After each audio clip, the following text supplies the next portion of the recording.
So in this segment, we're going to be talking about Lee Anderson losing the whip over Islamophobic comments, and what he's. I think the reason why he has been suspended instead of, or not just, he's been suspended, but I think obviously Suella Braverman should be as well, and I think potentially Liz Truss should be.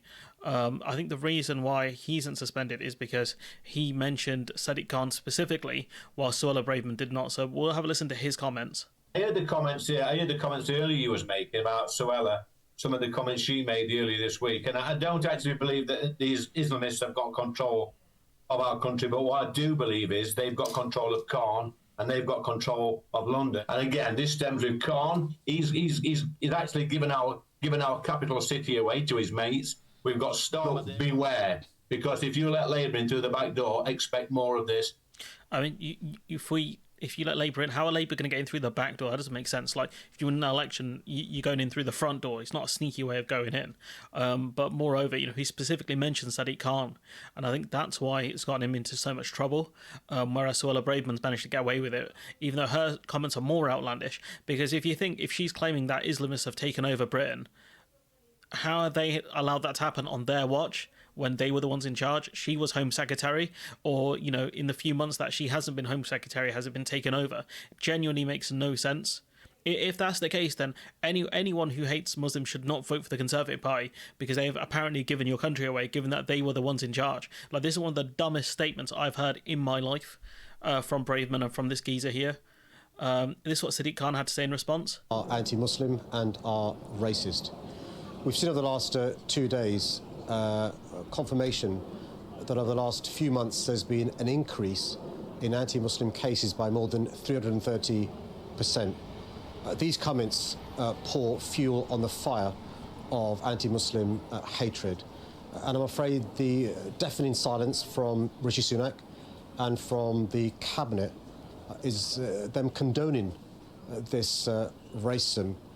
So it's very interesting because Khan mentions that, because apparently Anderson was asked to apologise and didn't. And so they don't seem to have a problem with the comments that he made, and we'll go into that in a few minutes. But, Sadiq Khan, way classier than that scumbag. Lee Anderson there, smoking the Anderson pack, because he's still probably going to be Mayor of London after the mayoral elections, whereas Lee Anderson's going to have to look for a new job, and I don't think he's going to be able to stick around at GB News if he loses his seat in the general, which I hope happens. And I'm afraid it confirms to many people across the country that there's a hierarchy when it comes to racism. I think it's facts. We do know there is a hierarchy of racism in this country. We know that's facts. Really important to call out anti-Semitism. It's really important to call out misogyny. It's really important to call out homophobia. But surely it must also be important to call out anti-Muslim hatred. And I tell you this, my concern is there'll be people across the country, people who are Muslim or look like Muslims, who'll be really concerned about entering into politics, because they know if these are the sorts of comments that are said against me by a senior Conservative, what chance do they have? That's true. And imagine what they say behind closed doors as well. That would be another thought I think people would have. This is Grant Shapps being asked about the comments by Naga. To his mates, unquote. Are those comments acceptable from a Conservative MP? Well, I haven't seen the comments, I should say. So this is classic politicians dodge. So you can see Sadiq Khan obviously saw the comments, and fair enough. This is earlier in the day, but this idea that he hadn't seen the comments when they come out the day before, or I think 2 days before, is classic politicians dodge of, oh well, you can't really question me on it because I haven't seen it, even though he was literally given the quote. And I think that's what journalists should do more of. Just say, look, they need to read out the quotes and say, this is what they said. How do you respond? Obviously, do it in context. So just based off what you've just told me, but it's certainly not the way I would put things. I think there are more concerns about the way that some of these protests have been taking place, in particular what we saw projected onto Parliament this week. But I certainly wouldn't phrase things like that, no. So what would you do about it? The Labour Party is calling for him to lose the whip over what they're describing as Islamophobic comments. Well, I have to apologise because I've come on to talk about my main subject, Ukraine. I haven't. Oh, I come here to talk about the subject I specifically wanted to talk about. I didn't want to talk about what you're asking me about.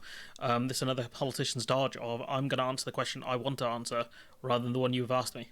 So I'm not familiar with the particular quotes, but it'll be one for, as ever with these things. We should be really concerned in Britain if anything does happen, because this guy's going to come out 2 days later and say, "Oh, I don't know what happened," because that's what he's doing here. Labour asked for the whip to be removed from Anderson, and it happened. And if you look at what Braveman's saying, Braveman's saying Islamists are in charge of Britain now.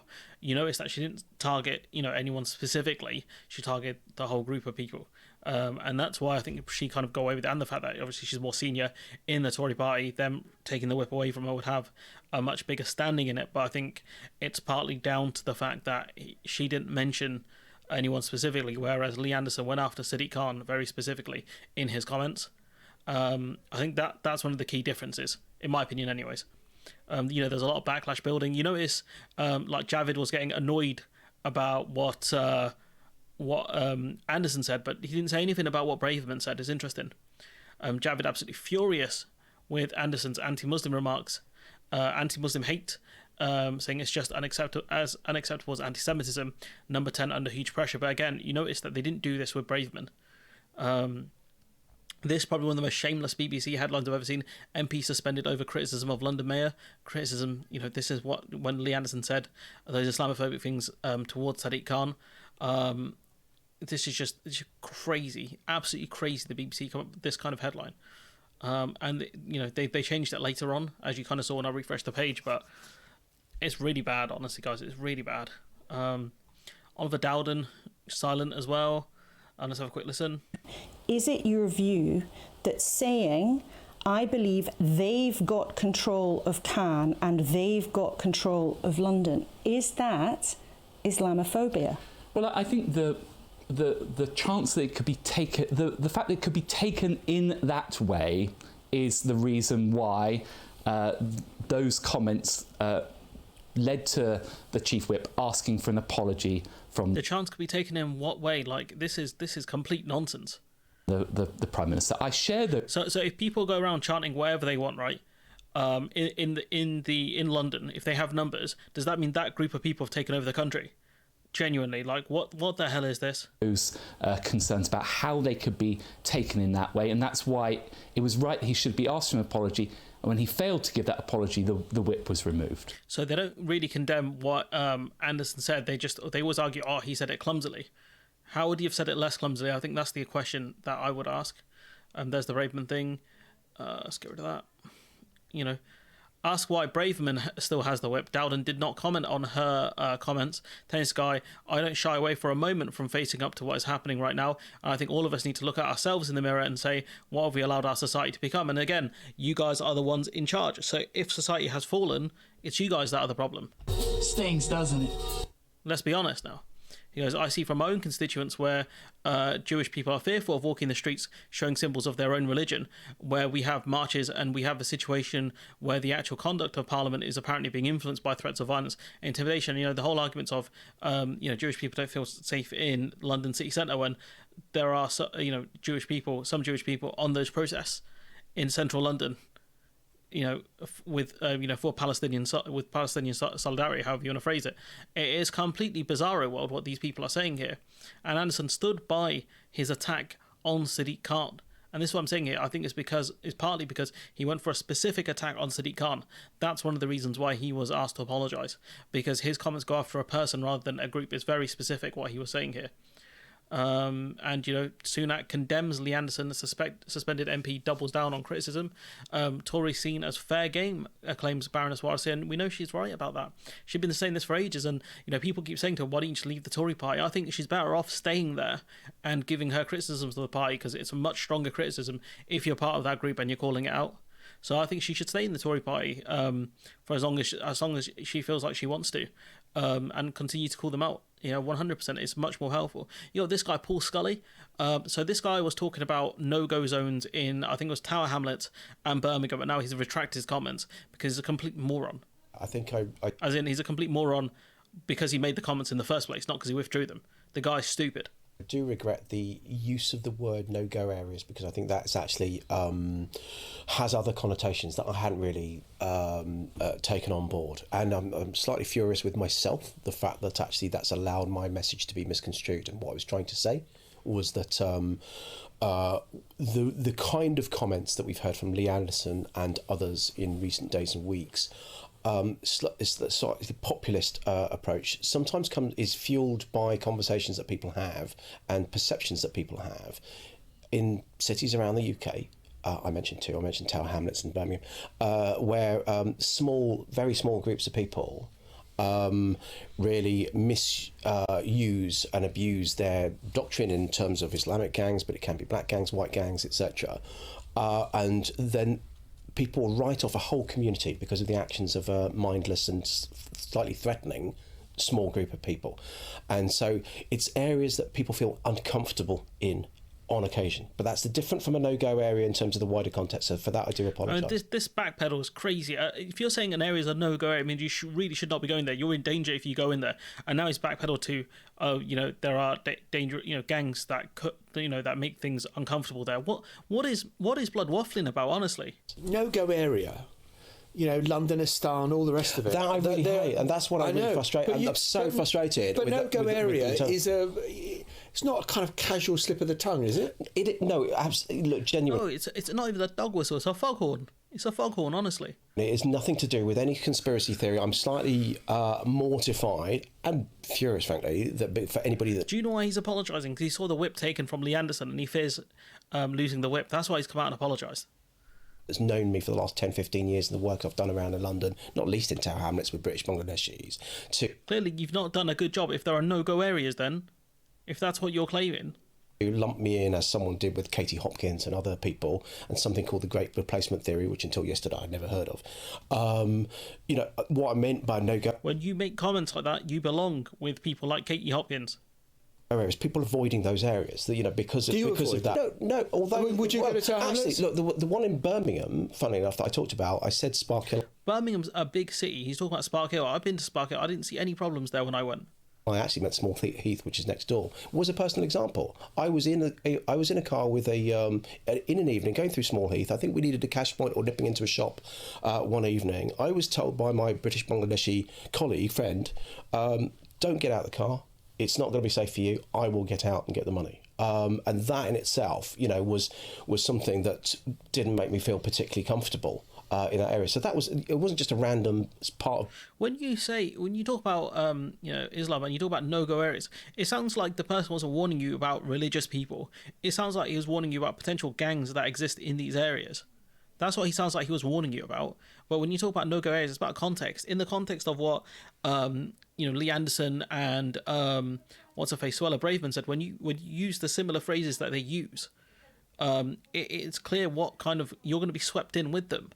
So maybe your friend, if this story is true, maybe your friend was trying to spare you from being a potential victim to a crime, maybe.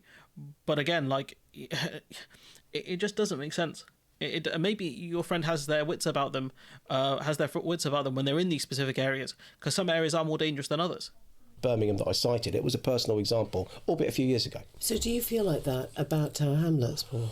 No, I've not had that experience. I've never had that experience. I was, I've been there day and night. Why would you choose Tower Hamlets? Because Tower Hamlets is, again, there was a specific example, not personal example, but again, if you remember a few years ago when you had some Muslim patrols, you had some of these guys that were going around calling people out for supposedly un-Islamic behaviour. These are the small groups of people that I'm talking about that give rise to... So because incidents happened a few years ago, it makes them a no-go area now? Given that, police could go into those areas if there was harassment. Oh, wait, you cut the police numbers, so you've helped to allow this kind of stuff happen in the first place. Like, Joe, what his argument here is, I do not know. He's drowning. Those perceptions that are writing off an entire community. But it is funny. I mean, Tower Hamlets has got Canary Wharf and Spitalfields and Elizabeth Dock, and you don't mean any of those areas, I didn't. Well, I didn't. I'm not writing off the whole borough, and that's the frustrating thing. But you did, I guess, right? By saying Tower Hamlets, no-go areas of Tower Hamlets. No, I didn't say no-go area of Tower Hamlets. I said of parts of Tower Hamlets. I think that's the key thing, and that was specifically in my... So which parts then? Which parts? When they talk about no-go areas, they should really name some. He's named Small Heath, I think, in Birmingham because of one incident that didn't happen, because your friend warned you about something that could potentially happen. I mean, okay then, buddy. At the time was talking about these Muslim patrols, which ultimately, if you remember this, and I say this was about 2013, 14, I think, the headlines that were going around at that time that were citing those, that using those examples, there was a convert who's since to Islam, who's since seen the error of his ways, and behaves in a totally different manner now. The coverage that was there really did set people off. That was 10 years ago. I mean, I guess the question is... Wow, media forays really have a big impact then. This man's talking about headlines and stuff that happened a decade ago and like how the media covered it, and just talking about how these areas are no-go areas. Like, what is this man talking about? If you think that's a scary thing for people in London to have to deal with... I'm saying that the headlines around it actually are fueling the conversation. But you're fueling the conversation by making these dumb comments. My guy, like, some MPs are so dumb. Like, you've literally fueled this conversation by making the comments you have made. And then he's like, oh, the media is fueling this. It's like, no, that's you. God damn. Dawn Butler has tabled a motion to pressure the PM to withdraw the whip from Braverman and Truss, as their Islamophobic remarks constitute a breach of the Nolan principles of leadership. I mean, we'll have to wait and see on this one, but this is good. This is good. And, this is what I mean here when they talk about his words being clumsy. Apologise. I mean, you say you want him to clarify. Should he just come forward and apologise and say, yeah, not only was it wrong, but it was Islamophobic to say that Sadiq Khan has given the city away to his Islamist mates? He said that his words are clumsy. And that clumsiness, I believe, will have caused upset. So in that statement, I think it... But I don't necessarily... Who that apology is directed at, I don't know, but I think he needs to add a lot more clarity about what he said. Because all right, let me go to Helen. What's he talking about? Like, oh, his words were clumsy. Then what did he mean in the words he said? Okay, if we don't obsess over the words that he said, what did he mean by the statements he made? Especially when he stood by them. He stood by them based on this Guardian article here, dated the 26th. He stood by his comments. So this argument of, he's apologised, I don't think Anderson has. Lee Anderson has not apologised for these comments. I think maybe he's talking about the other guy, Scully, but it's just bizarre, like this defence of Lee Anderson being, oh, well, he misspoke. He's, you might as well just call him an idiot at this point. No one listens to what Lee Anderson has to say because he's a clown. That's the best defence you might be able to come up with at this point. Madness. And this from Kay Burley is genuinely the most bizarre things I've heard as well. The Conservatives are not prepared to acknowledge the problem that's in front of them, then I don't see how action can follow from that. The first step in dealing with the problem is to acknowledge that there is a problem. If they're not prepared to accept that what Lee Anderson said is racist and Islamophobic, then that's pretty serious. Do you not acknowledge, though, what the Prime Minister is saying, given that his ethnicity, it proves that the government isn't Islamophobic? What does Rishi Sunak being of Indian heritage have to do with him being Islamophobic or not? Genuinely, what the hell? Like, he's Hindu. As leader, Sunak was appointed as Prime Minister, becoming both the first British Asian and the first Hindu to take office. And began his... what does his ethnicity have to do with this? Is probably the dumbest statement in this whole video that I've seen. The dumbest statement, and that's with Tory MPs absolutely fumbling over themselves in terms of their comments.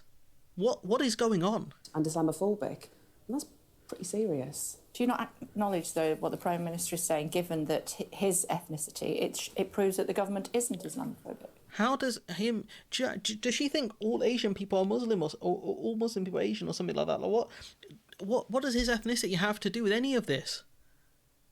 That's like saying, oh, well, sexism is dead. We had a female prime minister and we have women in the cabinet.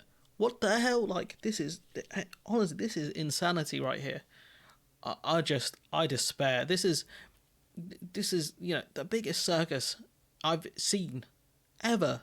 You have Tory MPs. You have a guy who specifically attacked Sadiq Khan, who lost the whip, but his comments were probably on the same level as people like Liz Truss and Suella Braverman. You had Liz Truss in America with Steve Bannon, and Steve Bannon said in front of her that he thinks Tommy Robinson's a hero. Liz Truss said nothing about it, and you have Tory MPs fumbling, Paul Scully apologising over his statements, and then just kind of fumbling over his words because of stuff that happened apparently in 2014. And then you've got Kay Burley saying, well, given, Sunak's heritage, doesn't that prove the government isn't Islamophobic? Like, what?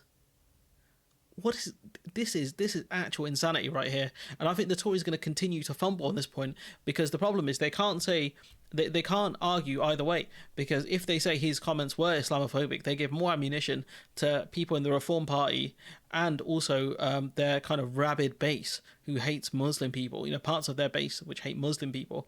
So they can't say the comments are Islamophobic, and they can't say the comments aren't Islamophobic, because they clearly are. They'll get pieced up in the media even more. So they're caught in this hard place of, he was clumsy in what he said, he shouldn't have used those words. It's like, okay, what words should he have used then?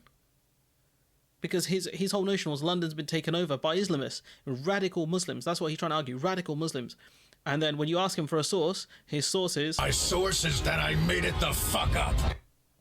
Wow, it's just bizarre. I don't know what more to say on this video. Just let me know what you think in the comments below. Like, comment, share, subscribe. Support the channel on Patreon if you can. And hopefully I'll catch you in the next one.